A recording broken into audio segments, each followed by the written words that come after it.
Hello everyone, I am Ananda Krishna, organizing member of HAC'KP 2025. Kerala Police is proud to host the HAC'KP 2025 Tech Talk, part of our 6th International Cybersecurity Hackathon.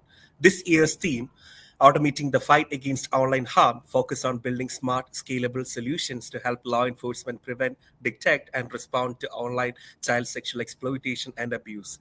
At the heart of this mission is child safety, protecting the most vulnerable in our digital society. So, in today's online world, risks like cyberbullying, grooming, and exploitation are rising. Strengthening victim identification and harnessing tools such as NCMEC Cyber Tipline are vital for faster rescues and bringing culprits to justice.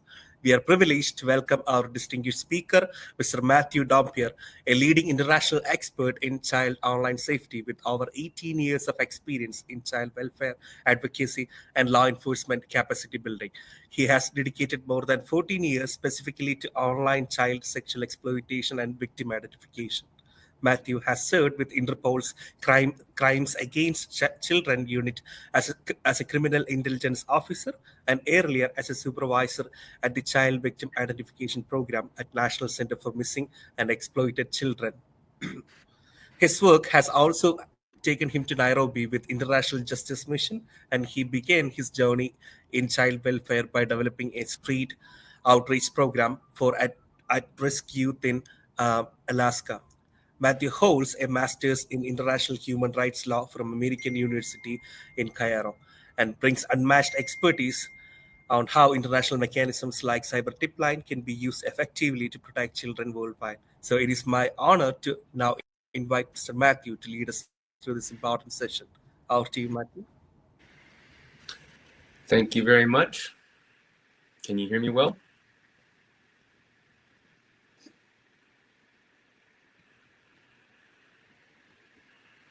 So, thank you. Well, it's my great pleasure to be presenting today. I'd like to thank the Kerala Police for hosting this event, especially the technical team that's supporting this presentation. Some of them are behind this platform supporting me as we speak, and also for Kindred Tech for inviting me to present on their behalf. It's a tremendous privilege. I wish I could see you all face to face and see how this presentation is landing and learn more about the work that you're doing. But I trust that this presentation will be beneficial and will help you in your work ahead. Today I'll be talking about victim identification and the role of cyber tipline reports. The roadmap for ahead. I'll be talking about just a background of some terminology that we'll be using, just so that we're all on the same page, as well as a short introduction of who some of the major players are in this field, including Kindred Tech. I'll be talking about victim identification in the first act. What is it? A brief description of it, some of the challenges that we face there, and some of the opportunities as well. Second act, of course, will be NCMEC cyber tipline reports. A general description of them, NCMEC itself, cyber tipline itself, how the reports are generated and processed. And then in the final act, I'm hoping to bring these both together, victim identification and NCMEC cyber tipline reports. Why are we talking about them together? What benefit do they have? Are they mutually exclusive? My goal for this presentation is for you to be inspired by the intelligence potential of victim identification in NCMEC cyber tipline reports. There's a lot of intelligence there, specifically for victim identification, and I'm hoping by the end of this presentation that you're inspired by that and you have a vision for how that can be used and leveraged. There'll be some time for questions at the end, I understand, so please do record them, keep them in mind, and then submit them at the end, and we'll try to give them a good answer. And then I'll also give a light welfare check.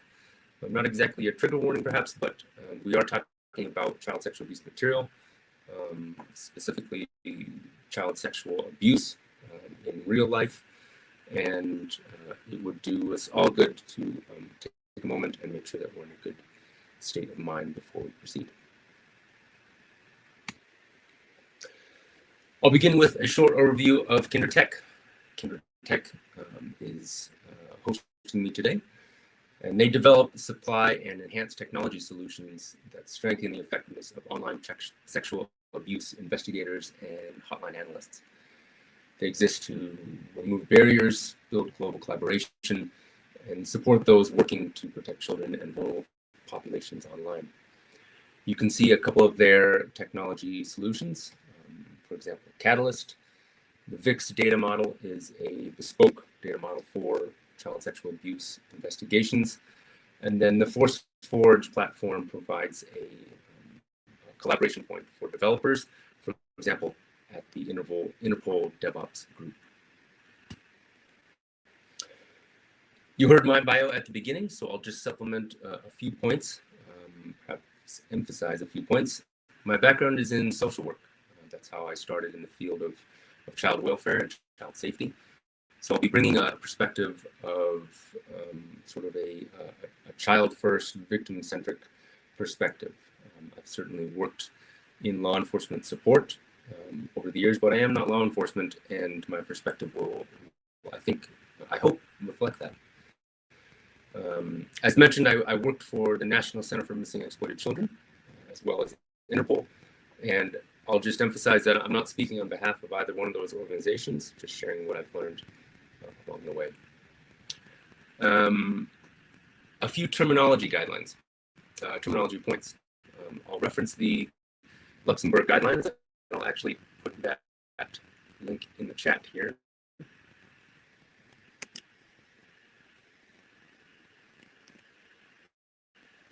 You should be able to see that in the chat here momentarily.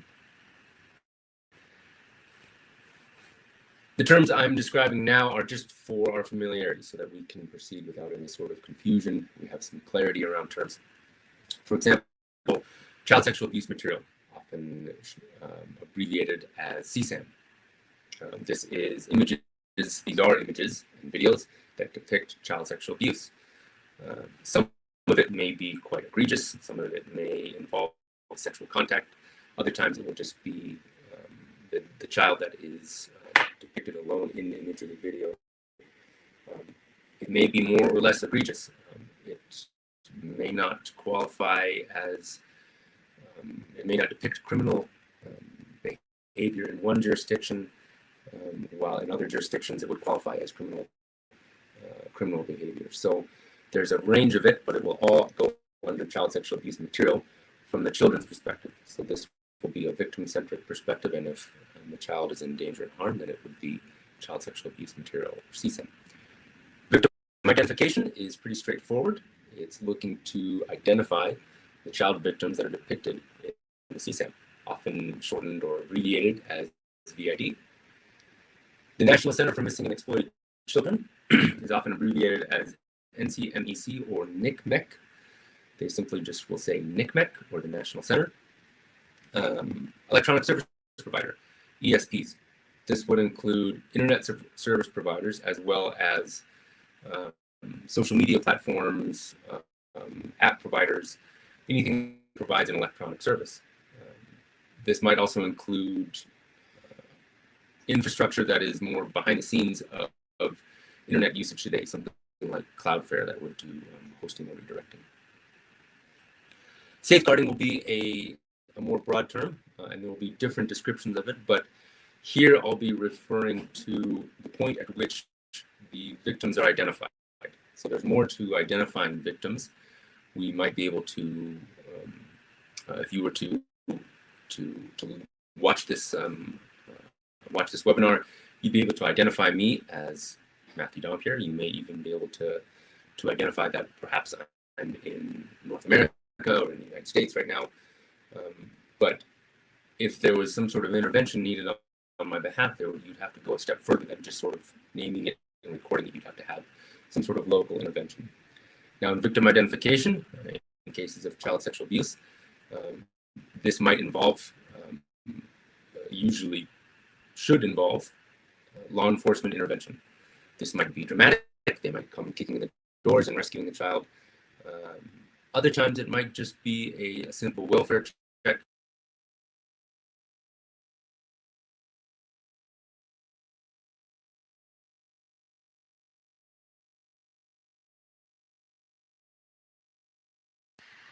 online.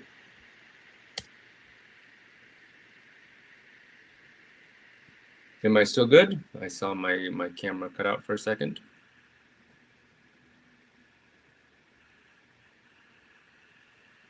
Great, thank you. So safeguarding will involve the intervention point for the child, making sure that the child is well and safe, that they have the resources that they need, that they're not in a vulnerable situation. Again, this might involve law enforcement intervention. Other times it may just be like a social worker or victim advocate to come in to check to make sure that the child is well. And finally, online child sexual exploitation. This is a broad term that will cover a variety of different types of specific manifestations of child sexual abuse online. This could involve live online child sexual abuse, live streaming child sexual abuse, sexual extortion or sexual enticement of children online, production of CSAN, which might just be the contact abuse of the child, and then sharing it online in a variety of different platforms or means. The distribution of it, not producing it, but simply taking it and sending it on. But what we're really talking about here is just the availability of it. You can access child sexual abuse material with a very minimum of sort of technical interface with the files, and just, let's just say the availability of it or the viewing of it that's available online. And this can be hard to describe. And this can be hard to get our heads around what the scale and threat is. You can do it by numbers. You can sort of divide the number of cyber Tipline per the number of seconds every year and look at how many instances there are every second. You could look at sort of the egregiousness of it. Maybe some types are more egregious and you could concentrate on that. But when we think of a picture of what online child sexual exploitation might look like, maybe this image might help, where you have some sort of cyberspace effect, and there's information flowing about to different hotspots. It can be hard to visualize what this looks like, and it can become problematic if we try to describe it without thinking about the child victims. When I was doing a training once in a country that will remain unnamed, there was a high-level officer who was talking about online child sexual exploitation, but he was doing it in a way that was almost celebratory. That was like, we've pushed child sexual abuse material away from the children, and we've moved it online, and now we're making progress, and now it's in the internet, and if we keep pushing, it'll simply go away. This is not really an accurate nor a healthy perspective from the child's perspective. This is still harmful and degrading material depicting child sexual abuse. And if you're a victim that's depicted in those images, every time that image is viewed, or downloaded, or shared, or redistributed, there's a reoffending effect that happens to the child.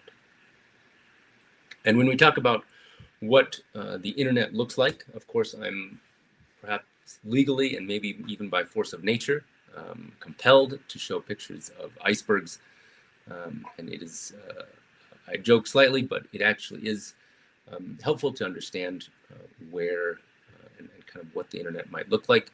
You have the surface web, the deep web, the middle point there, and in that middle point, I would consider apps that you would use, for example, WhatsApp. And then you've got the dark web. And all along this iceberg, all the way from the top to the bottom, you have points where child sexual abuse material could be accessed, is traded, is distributed. We'll talk more about these pictures here, these images, in a moment. But moving on, let's start to make a tangible, practical approach to forming a response to this. And this would be the first act, victim identification.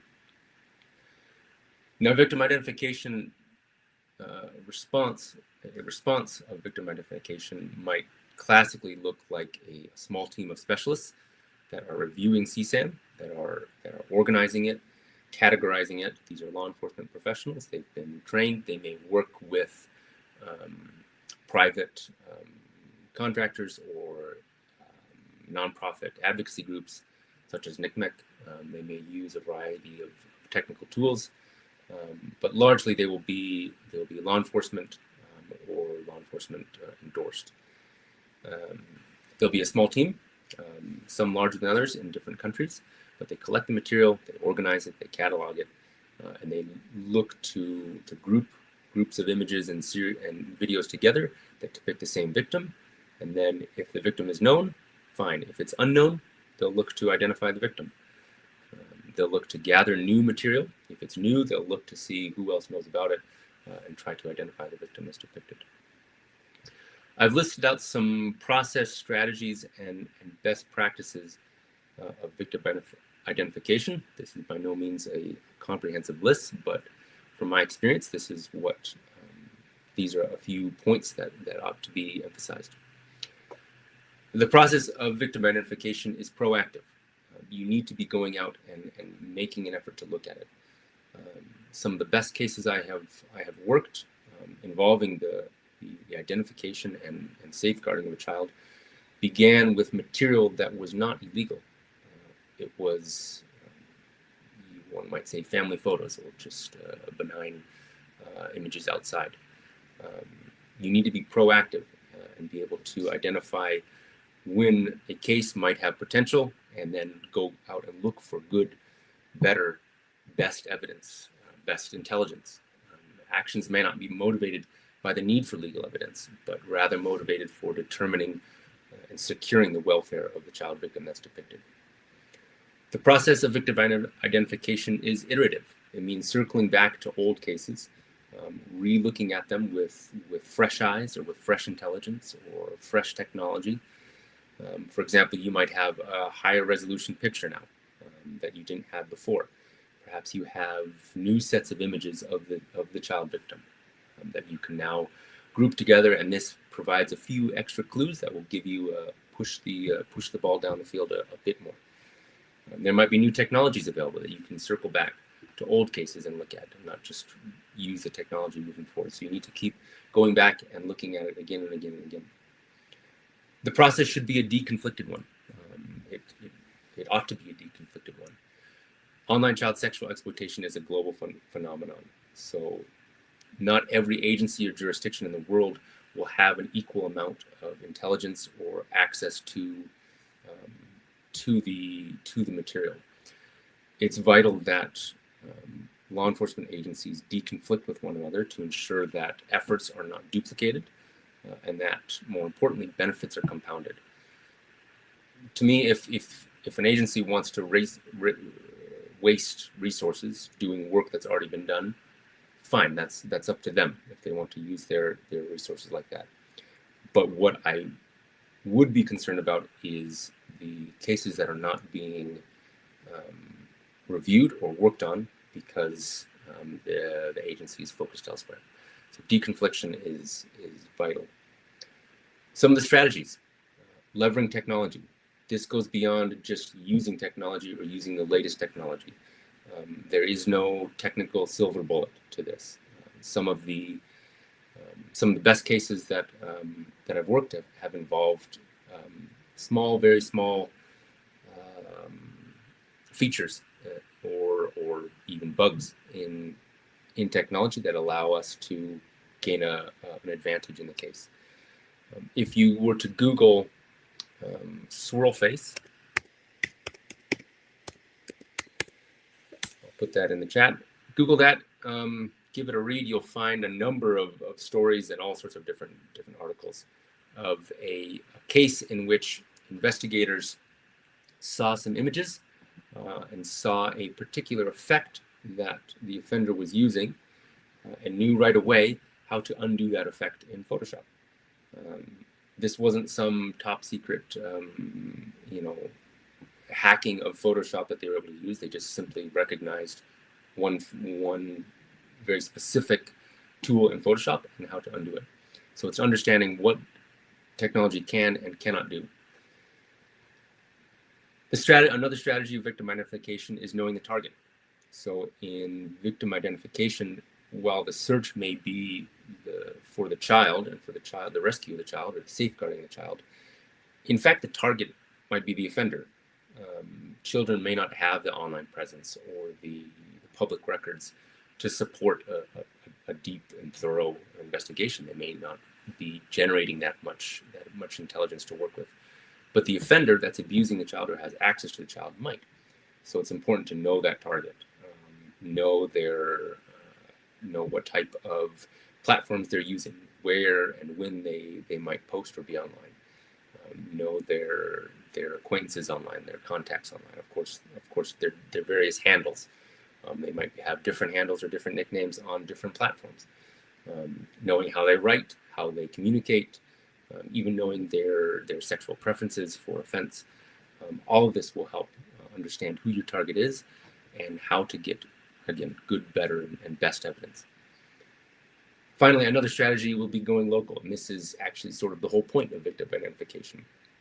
The closer you can get to that child, the more local expertise you can get to that case, the better. A global team might have the very best expertise. You might have global oversight, but it's very hard for a global team to get down into a building or a house or a school where intervention is needed. So you need local expertise and local knowledge and local sensitivities to be able to effectively do this. But this is going to be covered in just a few slides. A few best practices. Victim identification should be collaborative. When I worked at Interpol, I was an administrator for the International Child Sexual Exploitation Database, the ICSA database. The ICSA database serves as a point of collaboration and deconfliction for specialized law enforcement around the world. They can upload child sexual abuse material, and then they can collaborate on the cases to work together. They can add intelligence to each other's cases. They can share intelligence. They can share material. They can make sure that their efforts are being cooperative and that benefits are being compounded. The global nature of child sexual abuse exploitation demands that there's a global response to this.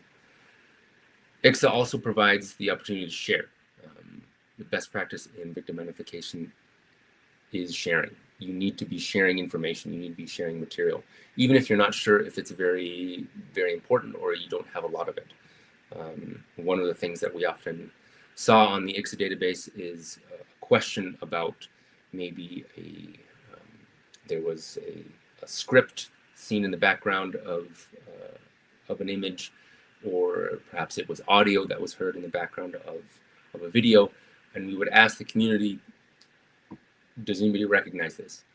And it was just as important to say that you don't recognize it as saying that you did. I may not know what language it is, but I know it is not English, for example.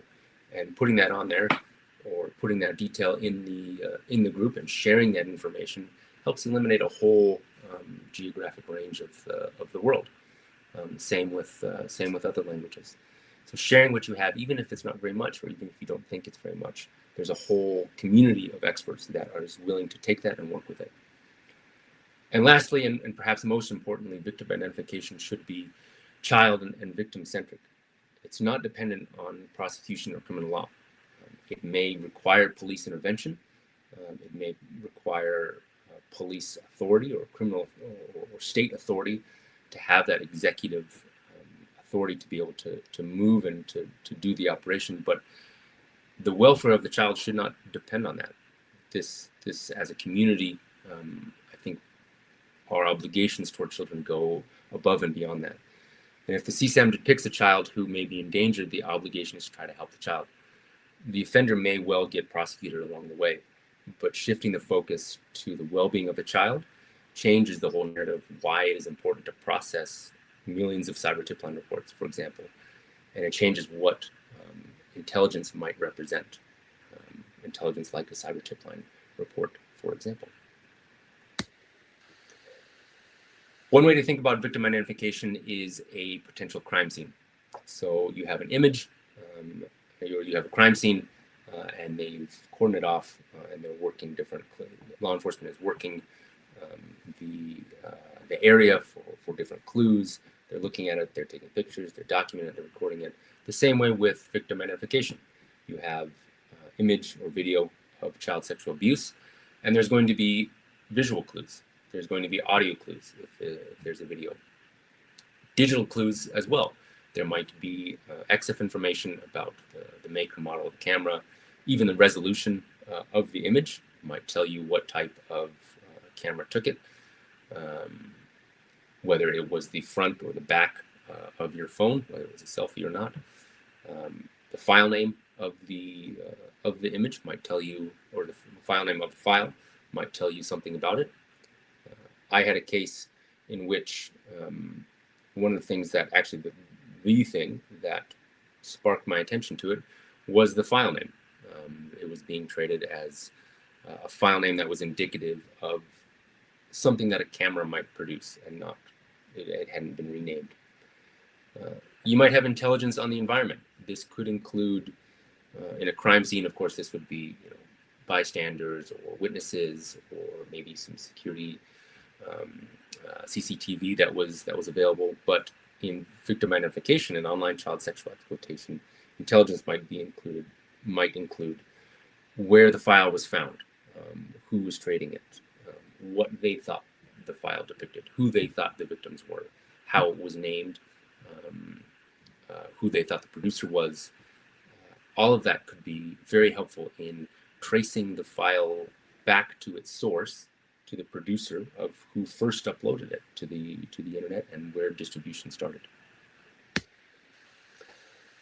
As I mentioned, going local is one of the driving strategies. Perhaps it's really the whole point of victim identification, getting to the point where you were to this point of the Leo pointing meme saying, I know that. And this is what we want, safeguarding, the point of safeguarding, where we say, look, this is where the child is. We can do something about that. One of the most motivating factors for me in my career has been the fact that victim identification requires more of me than my professional training. And I can draw on personal and professional experiences. Everyone can, if you're working this case. We all have unique backgrounds, and my ability to do victim identification requires more than just my professional training. Certainly there's different tools and techniques that I've learned, but I've also lived a life. I've had a childhood. I've traveled a bit, I've gone to school, and I know the world, and I can see different things, and I can recognize different clues and different images based on my personal experiences. But as I mentioned, identification becomes more likely if the investigation goes local, reducing it from the world down to a country, down to a region, town, building, room. The closer you get to the point of the camera is where you would be able to find the victim. My former colleague Smita mentioned in her webinar that the fact of India being incredibly diverse, and rightly so, and this diversity will cause, or will have, as a result of this diversity, there will be a diverse set of challenges that you'll have to face, and you, as people living in this region, will have the best insight into that. In fact, you are already the experts on the situation in India, and the closer that we can get to you sitting in this chair going, I know this, I can do something about that. That is the point of victim identification, is getting local expertise on being able to contribute to that. I'm going to leave victim identification for a moment and transition to the second act of this presentation. That is the NCMEC Cyber Tipline. Again, I don't speak on behalf of NCMEC, but I'll just give a brief overview, and I'll encourage you to visit the link that you can see on the page, www.missingkids.org, and also put a link for the Cyber Tipline specifically in the chat. I'd encourage you to take a look at that. So the history of NCMEC. This started in 1984. John and Reve Walsh, after a series of quite personal tragedies involving their son Adam, alongside other child advocates, founded the National Center for Missing and Exploited Children. And this was to serve as a national clearinghouse for cases of missing and exploited children, so that law enforcement agencies could work together in a coordinated national fashion. In the United States, there are very many local agencies as well as federal agencies. There's multiple of them. So there's not a good coordination, there was not a good coordination mechanism for cases that almost by definition involved cross-jurisdictional travel or interchange. And so the National Center serves as a point of coordination and a mechanism for reporting. As the internet began to come online in the late 90s, NCMEC started to receive reports of possible child exploitation or even missing children, but it was generated from things that the public had seen on the internet. So they started receiving reports about possible child exploitation online. And so with the help of a small private company and a small private donation, in 1998, the Tipline was launched, and it started to receive reports of possible online child sexual exploitation of children. The Tipline now serves as the reporting mechanism for U.S.-based ESPs. So in the U.S., all ESPs that are based there are obliged by U.S. law to report possible instances of online child sexual exploitation to NCMEC. NCMEC then reviews these reports, and then depending in an automated fashion and perhaps with some manual input as well, will make the report available to the correct jurisdiction. For example, if a user person in the state of New York were to create a Facebook account, that Facebook account will have some records of IP, of email, maybe even a verified phone number, something like this, that Facebook will be able to see. If then that Facebook account were to start distributing CSAM about, this would be in violation of Facebook's terms of service, obviously.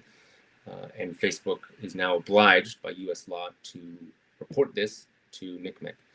The report will contain some basic fields of what happened, the files, if any, that are attached, the images, the videos, but it also include the account creation details, the login IPs, and these will be used to make the report available to law enforcement agencies in New York.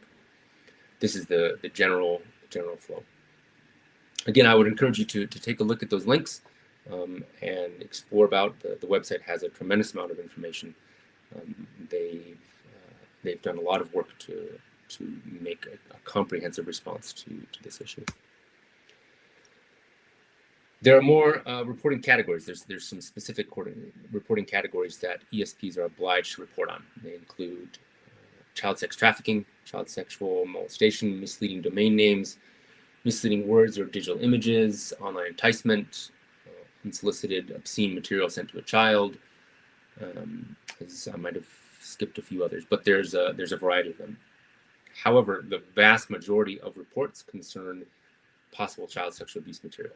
In 2024, there was 20.5 million reports, Tipline reports that were sent by NCMEC, and of that 20.5 million, 19.8, a bit over 19.8 million concerned possible child sexual abuse material.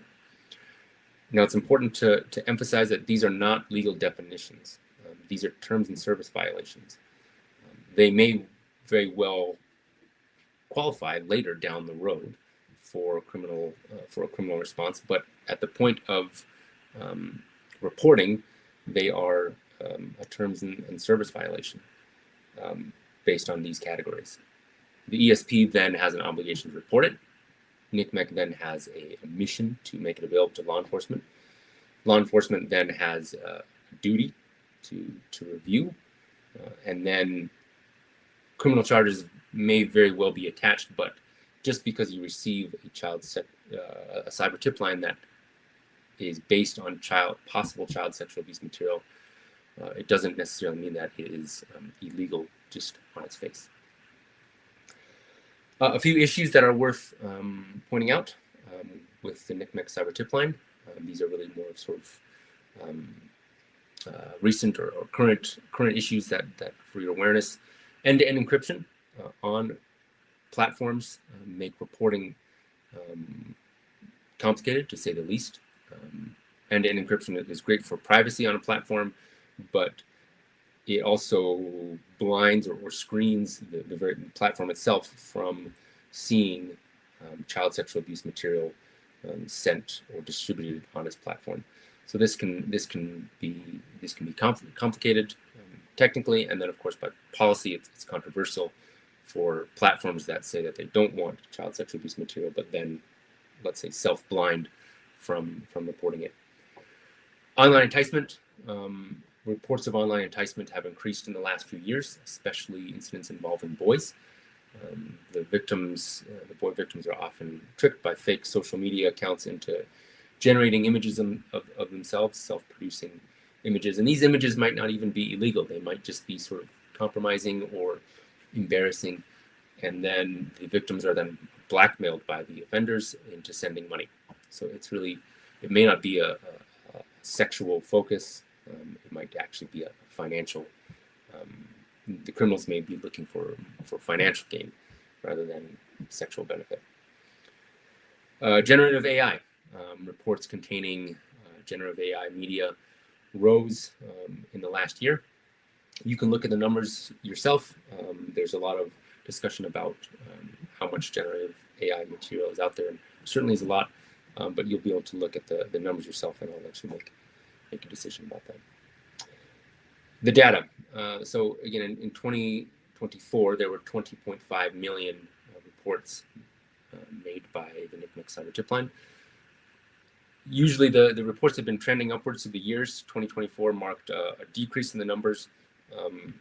One for some ESPs changed their reporting methods, and then there was some change in the US reporting requirements by law. So there was a small dip in the numbers. I would encourage you to sort of maybe look past numbers, maybe de-emphasize some of these numbers. If your policy response or if your operational response for victim identification depends on and is contingent upon the numbers rising year after year, then I would suggest that this is not good enough for victim identification. Again, victim identification needs to be a proactive approach, and 20.5 million reports is enough. We don't need more to be able to defend a response or an operational or policy response. So the numbers are informative. The rising numbers year on year is, again, informative, but a child-centric, victim-centric response is not dependent on a line that is ever trending upwards. One number that I do want to emphasize is the global distribution. So 84% of cyber tipline reports were distributed globally. That means outside the United States. These ESPs are based in the US, but actually the majority of reports, the vast majority of reports, go outside the US. And this is worth noting. A basic process of a NCMEC cyber tipline report might look like this.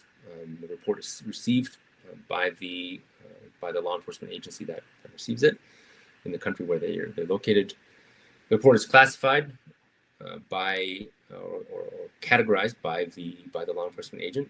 It may come with a classification by NCMEC. It may come with additional information that's made available alongside it, but the law enforcement agency will be able to catalog it and classify it as they like according to their own legislation. Action is taken. The report is either moved forward or it's disregarded. The outcome is logged, and completion of the case is communicated, especially back to NCMEC. NCMEC welcomes feedback on these reports, and the feedback on the report's completion and outcome plays a role in what type of reports and how reports might look in the future. Reports have changed slightly over the years, and feedback could potentially change the way that reports are generated by ESPs all the way back. So the feedback loop is tremendously important for this. But this is just a general overview of what that process for handling a NCMEC cyber Tipline report might look like. In India specifically, you'll see the numbers there. I'll put the link for the global platform in the chat. I understand that my colleague, former colleague, Smita discussed this page in detail, so I won't go over it too much, other than to say that, other than to encourage you to take a look at this page. You'll see some interesting numbers there. One number that I might point out is the some of the file information. So not all, you might say that not all cyber Tipline reports are created equal. You'll have they all might look the same, but if you look at the file information, for example, A1s or B1s, these are the ones that will depict sexual contact. For example, A1 depicts prepubescent children in sexual contact. So this is over 100,000 files, and this would, I'm not going to say certainly be illegal, but would definitely provoke a victim, should provoke a victim identification mission, if you were looking for that. The NCMEC priorities, this is what I was talking about with the classification, P1, P2, P3, P1 being the highest priority. This is something that NCMEC has seen in the report, and based on the facts of the report and maybe information provided by the ESP, this report has been prioritized, means a child in imminent danger. So you may have some of this to work with. You'll get the incident type. Again, you'll be able to see that the vast majority of the reports are possible child sexual abuse material. And then you'll also have some information on reporting ESPs and ISPs. Take a look at the page, go through it. You'll also see another tab at the top where you can look at the legislation for India. And then, of course, you can look at the global child exploitation policy page in general, and you'll see all sorts of different informations about cyber Tipline reports around the world. But finally, Act 3. What is the point, and why should we care? Again, my goal at the beginning of this presentation was to have you inspired by the intelligence potential, especially and specifically the victim identification potential of NCMEC cyber Tipline reports. And I think we need to be recognizing the opportunity in a data processing challenge, as I've written there. NCMEC cyber Tipline reports present a VID and a victim-centric opportunity, and we need to approach it from a VID and a victim-centric motivation. This is not just simply a data entry task. If we clearly understand what NCMEC cyber Tiplines represent, in terms of service, possible bad actors, indicators of possible interest in CSAM or access to children, we should be motivated by the opportunity to use the reports to assist and find children in need. Not all cyber Tipline reports represent illegal behavior or a possible arrest or a possible conviction, but they do represent excellent indicators of behavior that is a type that is almost universally agreed to run counter to children's welfare. And if your motivations remain focused on VID and a victim-centric approach, then the mountain of evidence from NCMEC cyber Tipline reports becomes an opportunity rather than the rote processing and assessment of data for possible criminal activity, which it may not qualify for or it may qualify for, but either way, children should be prioritized. NCMEC cyber Tipline reports represent an intelligence opportunity. So they contain an enormous amount of values and fields, let alone the media that may be attached, which may be interesting by itself. But if you're not receiving these reports directly from NCMEC and processing them in a bespoke cyber Tipline tool, or a tool that's meant for this, then you're missing an intelligence trick.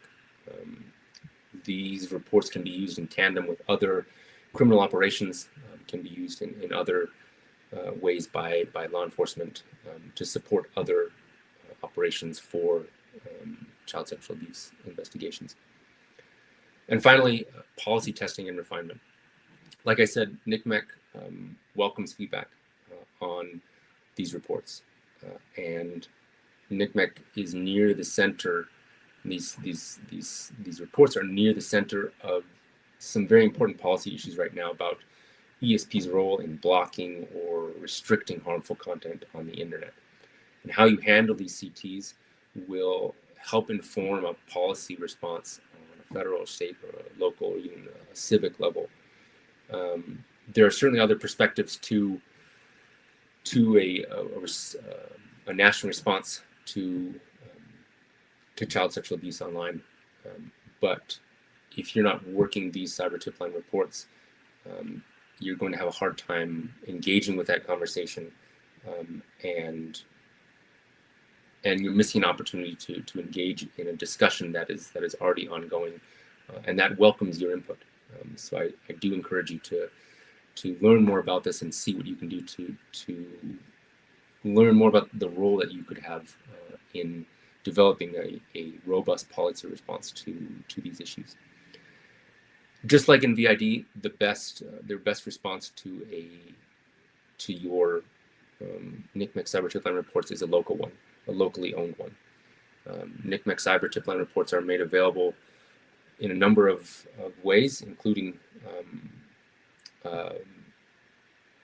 by directly from NCMEC, by U.S. federal agencies, or by Interpol, and getting them directly from NCMEC and processing them again in a bespoke tool will be the very best top of the line response, and it'll be a locally owned one that you can tweak and own and provide feedback on, which may enter the feedback loop and benefit the whole community.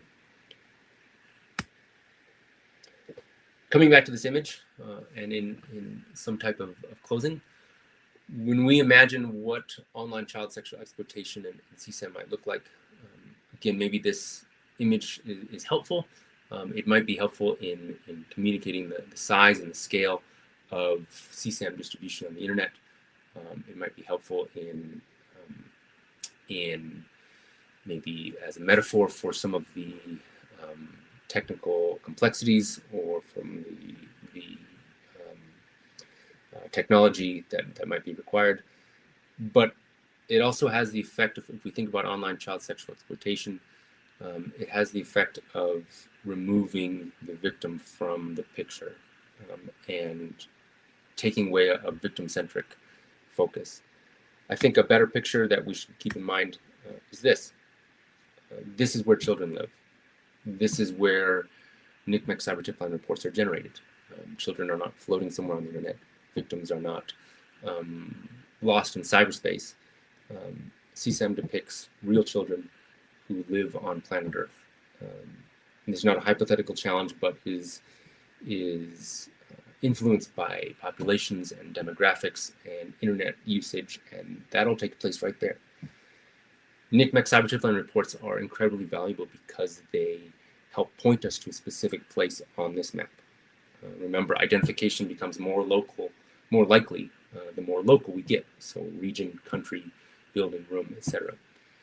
And like we talked about, like Smita talked about the other day, and like we talked about earlier, you have a role to play. Your local expertise, even if you have never done victim identification before, if you're not law enforcement, your skills and your knowledge of the culture, and your knowledge of the region, or your knowledge of your own neighborhood, and your own technical skill sets could have a role to play. And that all takes place right here on planet Earth, not somewhere detached from child victims in cyberspace.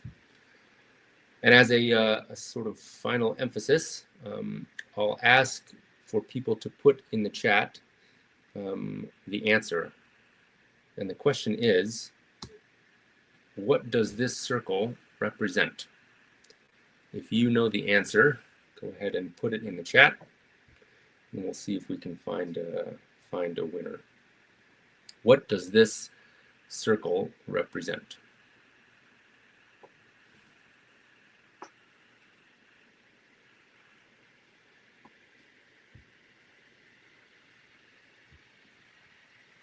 Any takers?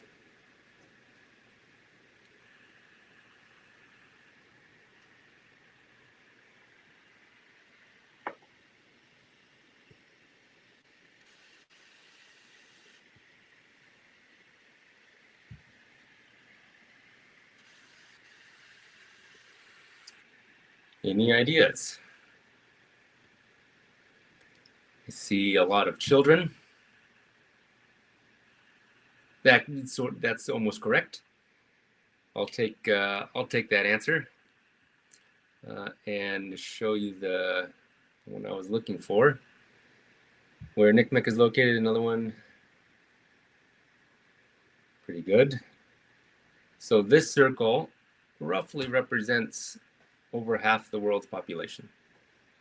Now, depending on which source you use, this circle might be slightly bigger or slightly smaller, or a bit north or south or east or west, but generally it's right there. It might have a bit of a fuzzy edge, but this circle represents over half the world's population. Now, when we think about going local, when we think about victim identification, this means that you are already halfway there in terms of victim identification. One answer is that was suggested by Dushitsa was a lot of children, and that is indeed correct.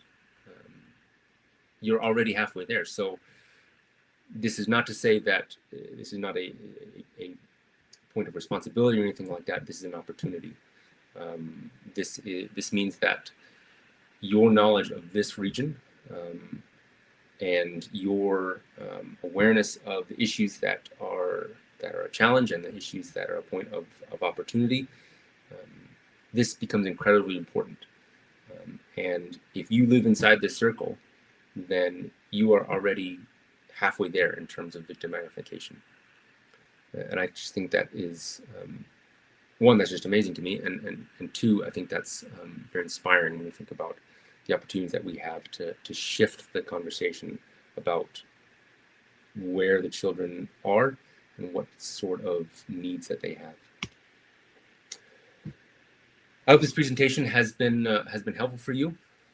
Again, I hope it's been helpful in maybe casting a vision and inspiring you in understanding the intelligence potential specifically, especially of victim identification in NCMEC Cyber Tipline reports. It's been a very great privilege to present with you today. My thanks again to Kerala Police and Kindred Tech.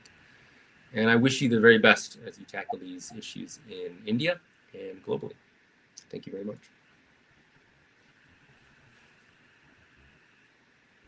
Thank you so much, Matthew, for the deeply insightful and impactful session. Your expertise has helped us understand the vital role of victim identification and how tools like the NCMEC Cyber Tipline can empower law enforcement to save lives and protect children more effectively. Now, we have a couple of questions from the audience. So, yeah, let's go with Shika. So what are the main challenges in international collaboration and technologies to identify victims? So this one, there's maybe, I'll divide it into two. So you have international collaboration and technology. And they might seem different, that they'll have some slightly different points. So in technology, of course, there'll always be some technical learning curves that we'll have to work with. Even me, you need to always be lifelong students of technology and try to learn more about it. In some countries, this might look like, in some jurisdictions, this might look like basic computer literacy, and other times it might be more advanced. But for both collaboration and technology, what I would say a major challenge is a sense of data sharing and sharing data, collaboration, not keeping things in silos, but working from a common point of interest of victim identification. There are case after case after case of local agencies being right next door to each other, and not sharing information based on some policies or some agency policies that don't allow data sharing. Technical problems can get overcome quite easily, but political ones or agency problems or agency issues around data sharing are more complicated. So that, I would say, is the more pressing one.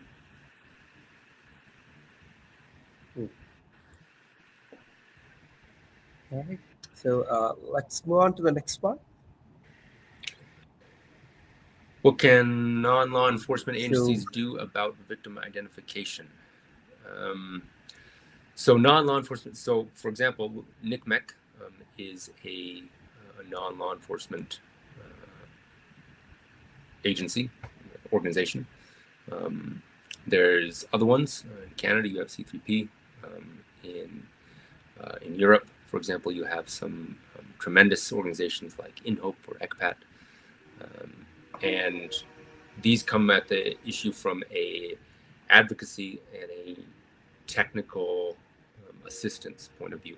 So helping law enforcement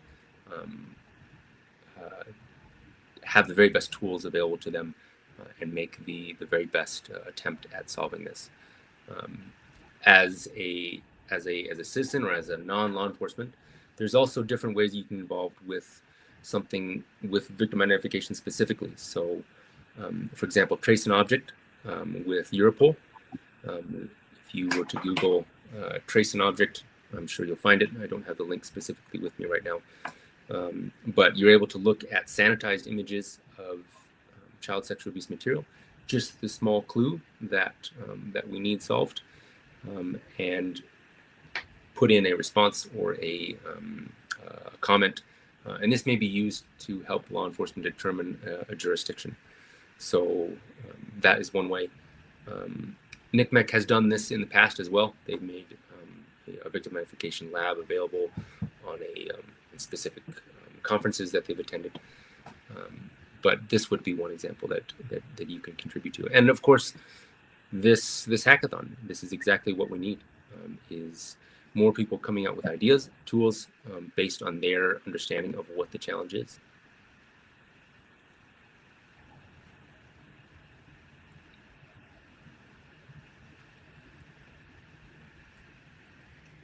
We have the one from Shaichi. How can citizens help and get involved in victim identification? To repeat the end of my last answer, this would be a good example. So helping, getting involved in hackathons or in technical development projects, using your technical career to advance this. I'd say learning more about it, having a mission to use your technical skills for good, something like Kindred Tech provides. Kindred Tech is an organization that promotes this, that helps law enforcement use technical skills in a collaborative manner. So understanding what the risks and the costs are to technology, and deciding to use it for the benefit of people and communities. Again, there's other ways that you can, if you want to join advocacy groups or organizations to help promote safer internet policy. There's also ways to get involved with safer internet, understanding safer internet usage, helping children and your communities or your family understand how to access the internet safely. If you have kids, or if there's an opportunity to help other parents who don't understand the internet or are not quite sure of technology, risk to their children, helping them understand how to use their device, how to set up apps safely so that children are those risks are mitigated. Those are ways that you can use your technical skills to help the others around you.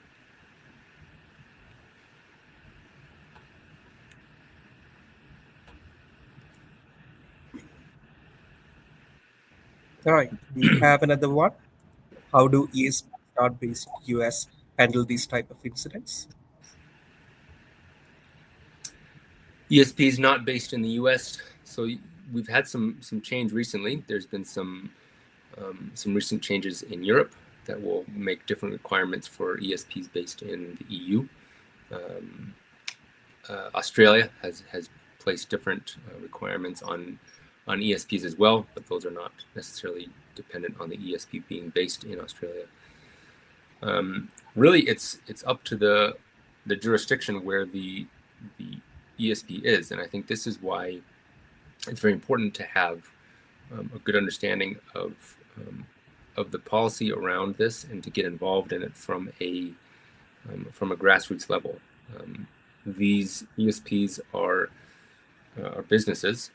They're providing a service, and you as the consuming customer have a role to play in telling them what type of service you want to have. We've had conversation when I worked with Interpol. We had very positive conversations with Line, for example, based in Japan, as I recall. But those conversations ought to be continued, and there are other conversations that need to be started with some major telegrams or major ESPs. For example, Telegram. Telegram has had a reputation of not answering to law enforcement or not having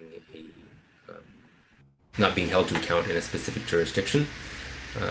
But this is a conversation to be continued, and approaching Telegram and saying, how can we work together with you for the safety of children?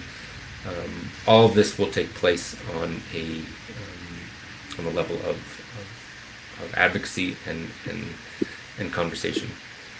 These ESPs are quite large, and it's easy to see how they might just sort of, leave orbit and not be held to any sort of account. But when we think about victim identification, this will provide a different motivation that I think will provide common ground, that should provide common ground to be able to hold discussions with ESPs.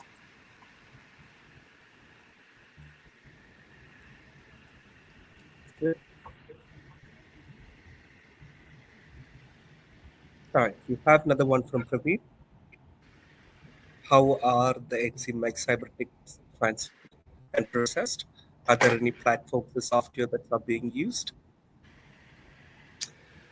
Yes. So the transfer and process. So, like I said, when the report is made to NCMEC from the ESP, there's the vast majority of them are automated, but there may be some sort of manual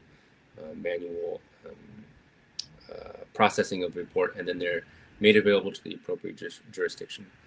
This takes place in one of three ways from NCMEC. You can have it directly from NCMEC.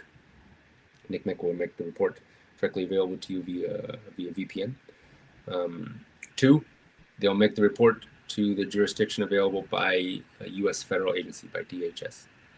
Or three, the report will be sent it's a smaller format. It's sort of a digest of the report via Interpol NCB. So one of these three ways. NCMEC makes a tool available. It's called the Case Management Tool, CMT. This is their proprietary tool. It was developed in cooperation with generous cooperation from Facebook, from Meta, that helped develop this tool. And this is NCMEC's in-house tool that they will make available to jurisdictions. So you can receive the tool via case management tool, via CMT. But there are other tools that you could have. So for example, Brazilian Federal Police developed their own tool called Rapina. There is a tool called Aviator that's made available for free by InHope. And there's also other tools like Catalyst that will provide intelligence processing that you could hook up directly and have these reports processed in a bespoke manner. I'm sure I know a few other agencies that have developed something in-house. A couple countries in Europe use something that they've just cobbled together that work quite well. that receive the reports directly from NCMEC and then are processed in a way that works for the country. So there's a few different options available off the shelf, but there's also the possibility to develop something in-house.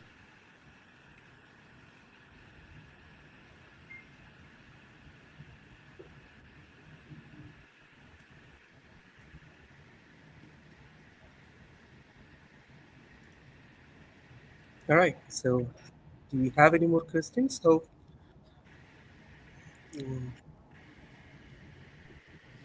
all right. Looks like we are done with the questions, Matthew. So, once again, Matthew, thank you for the awesome and wonderful session.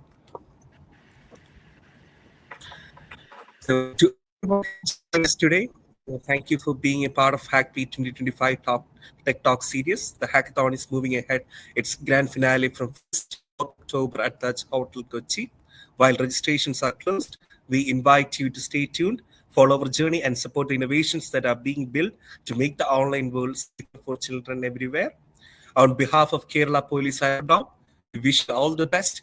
Stay connected, stay inspired, and together, let's keep working towards a safer digital world. Thank you, and see you all at the next Tech Talk.